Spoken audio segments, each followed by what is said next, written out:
And welcome back to the channel of nonsense. Now, I want to talk about family cars because as a father of 2 young children, I've started to think that the perfect family car is not a car at all, but it's a van. However, you might not be a van of the way that vans drive. They often feel quite van-like, but now you have a new choice because this is the new Volkswagen Multivan and it's based on a car. That's basically a Volkswagen Golf underneath there. So hopefully this is a family van that doesn't feel like a van at all. So you might be a van of it.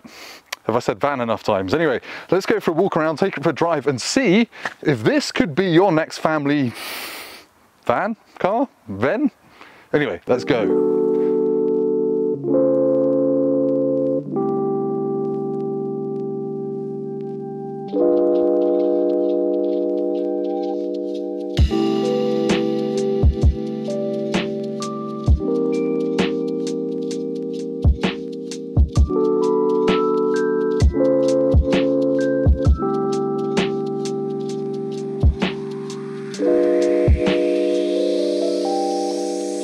Yes, this is it, the new Multivan, and it replaces the Caravelle. And if you're a car nerd, you might like to know this is based on the MQB platform, aka the thing that underpins the Tiguan, the Golf, and all those normal cars. So I think Ford is hoping that this will feel more like a car and a van to drive, and the real reason is that the next Transporter, upon which this would normally be based, is actually going to be a Ford Transit. But anyway, you can get this with a 1.4 petrol engine with an electric motor, aka a plug-in hybrid, and that's what this one is. You get 116 horsepower from the electric motor and 150 horsepower from the petrol engine, together giving you 218 horsepower. Don't get too excited because 0 to 62 is still the wrong side of 10 seconds, but you don't buy a van for speed, do you?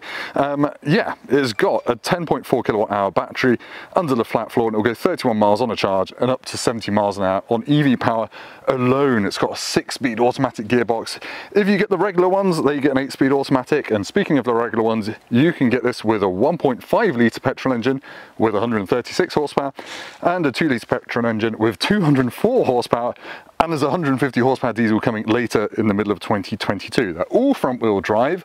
There's no 4-wheel drive option, but yeah, that's basically it in a nutshell. Let's have a quick look at the looks, because I think it looks pretty blooming good, pretty striking. It's got this kind of slightly electrified-ish grille. It's not a big gaper, and it looks quite smooth. I like the two-tone paint colours.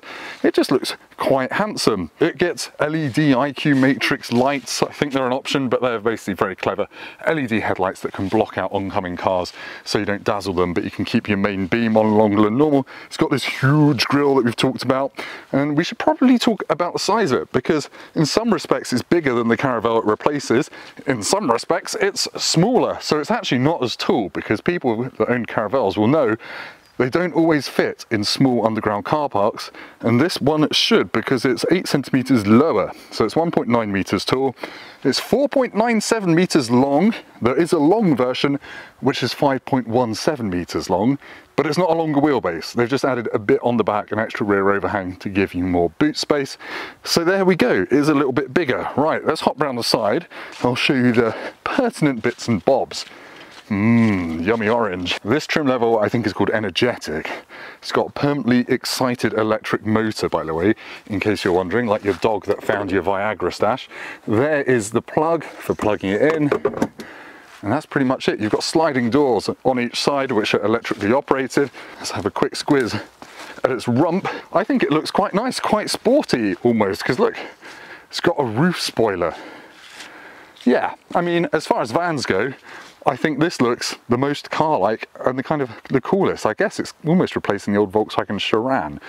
It's got 7 seats, up to 7 seats. This one's only got 6. Right, let's talk about the practical things, because obviously if you're buying one of these, you're buying it for all of the space, and this has actually got another journalist in there who's changing his trousers because we've just been dogging or mountain biking, whatever.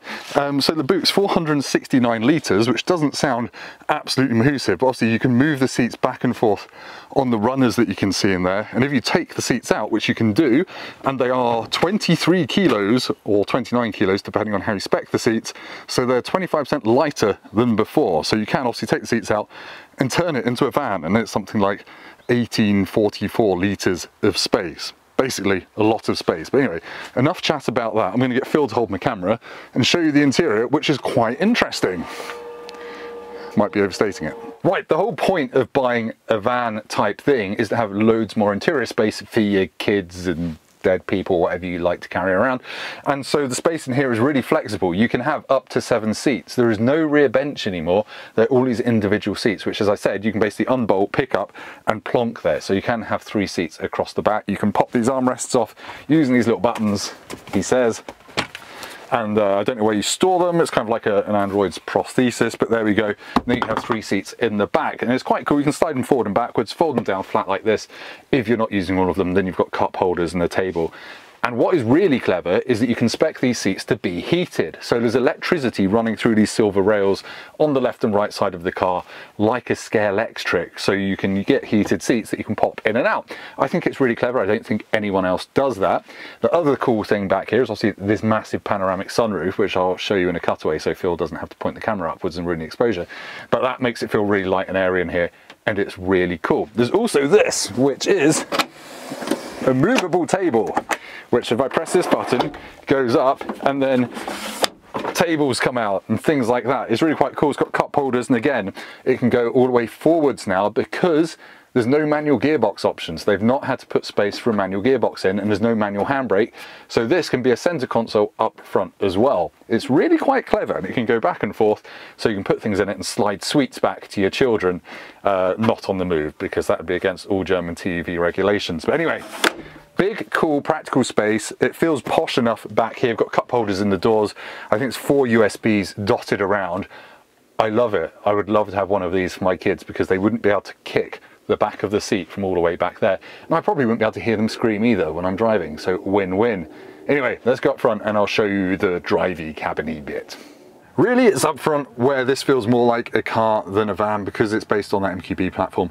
You got all the latest Volkswagen Group infotainment stuff, which means you get the latest Volkswagen Group infotainment system, which isn't the best, and to be honest, it has died on us once already today. But it's got wireless CarPlay and Android Auto built in, so it is cutting edge stuff really. It's just not the most reliable system in my experience. You get another mini sunroof up there. You get all of the storage, you get fold out cup holders down here.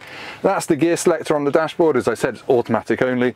And you have a door bin there and another door bin down there. What I would say though, you get 2 glove boxes, but that's quite small.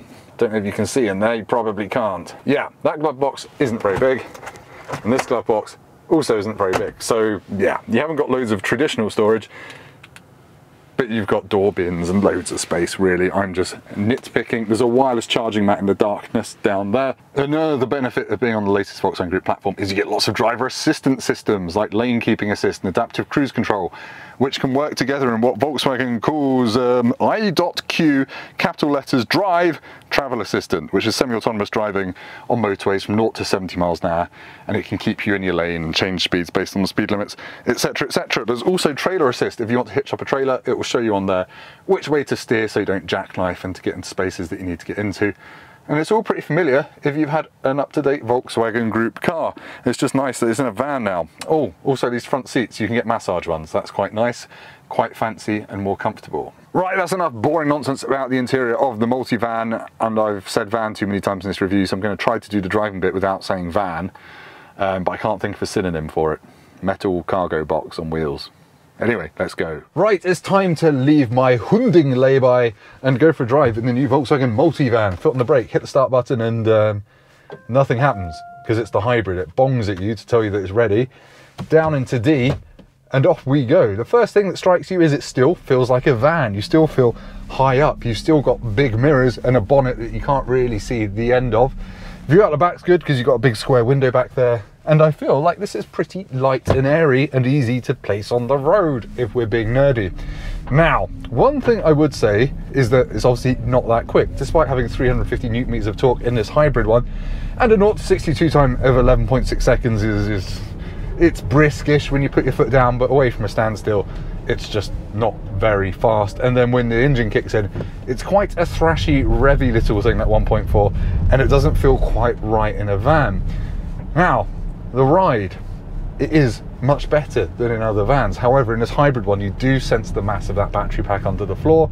At least the weight's down low, but over bumpy roads, it does get a little bit kind of technical term there. But in terms of the way it handles, doesn't feel like a van really. It feels not quite fully car-like, but it doesn't roll much in corners, and it's just comfortable and pleasant and very easy to drive, and is a lot more refined than a van. With a caveat, on motorways at about 70 miles an hour, you do get quite a lot of road noise in the cabin, and I guess it is still a big metal tin can really, so that's not really fully avoidable. Thank you, Hundewalkers, not doggers, just dog walkers.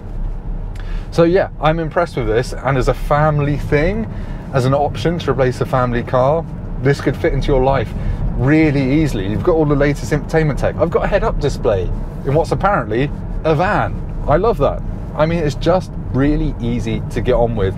It's just easy. If I said easy enough, I think I've said easy enough. Around town, it's easy. The steering is light. It's easy to park. You've got automatic parking stuff. It's covered in cameras. Basically, get in it and drive it, and you just enjoy like an SUV driving position, but with a lot more space. And I think it looks quite cool as well. And I'd rather have this than a Tiguan, to be honest. I've not spoken about prices because we don't know them yet, but the Caravelle ranged between 51,000 and 62,000 pounds. So it's not going to be cheap. I reckon this will be the most expensive one, and the long ones get a little bit more expensive as well, I imagine. And as I've said, the long one doesn't get any longer in the wheelbase. It's just more boot space, really. So yeah, this is a short driving bit because you don't buy one of these to drive it on its door handles, do you? But it handles neatly, it's pretty comfortable. I could do long trips in this, and I've got massage seats, so I'm a happy boy, frankly. I should talk about the brakes briefly because it's got quite a soft brake pedal, which is lovely actually, because it means it feels like a Mercedes S-Class, and you can do nice, gentle stops without spilling your kids' dinner, vomit, feces everywhere. It's just nice and soft. It hasn't. Turn left onto Frühlingstrasse. It has got adaptive dampers, and you get the spectrum of hardness and softness like in the new sporty Golf. I would just leave it in comfort mode, to be honest. I wouldn't bother trying to make it sporty because it just ain't never gonna be. It's a van, car van, caravan, I don't know. Now, in the interest of consumer journalism and advice, I've jumped into the 204 horsepower petrol version, which isn't a hybrid. I don't actually know the weights because I'm a terrible journalist, but this one does feel a lot lighter, and also it rides a lot better than the hybrid does. And the hybrid is not exactly bad, but this feels really nice and composed. So I'd say if you want the comfortable one, get the petrol one rather than the hybrid one. And it's also pretty quick as well, as you'd expect from something with 204 horsepower, though it does feel slightly wrong to be revving a petrol engine out in a van, but you know, whatever. And it goes around corners. It's got amazingly good body control for a van. It's really good, really impressive. Now, it's obviously not going to be as economical as the hybrid, but you know, unless you're doing mega miles, I'd argue the difference isn't going to be vast.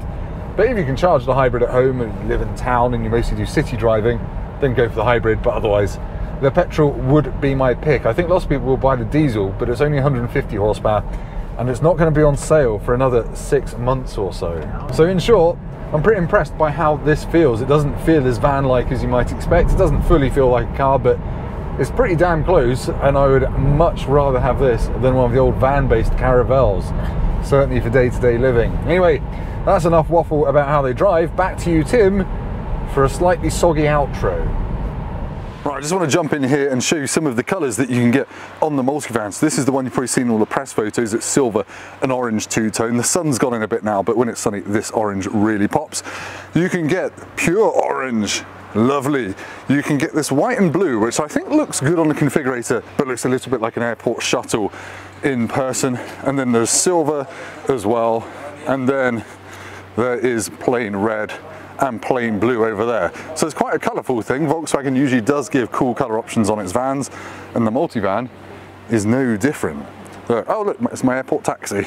So in conclusion, what do I think of the new Volkswagen Multivan? Well, I think it's a terrific family thing. As I said at the start of the video, I've always liked the idea of a van as a family vehicle because it's just so flexible, so spacious, and gives you options you just don't get with a car. But they usually drive like vans, which isn't always the best thing. They're usually a bit noisy, a bit cumbersome, but really, I've been blown away by this thing. It's pretty cool. I would say it still drives closer to a van than an SUV, but it's getting better. It's more refined, it's more comfortable, and I think it's a lot more handsome than the old Caravelle ever was. So yeah, really impressed. It's got all the tech that you want, the infotainment system that I guess you want, but it is still a Volkswagen one, so it's not the best in the world. So I'd recommend it.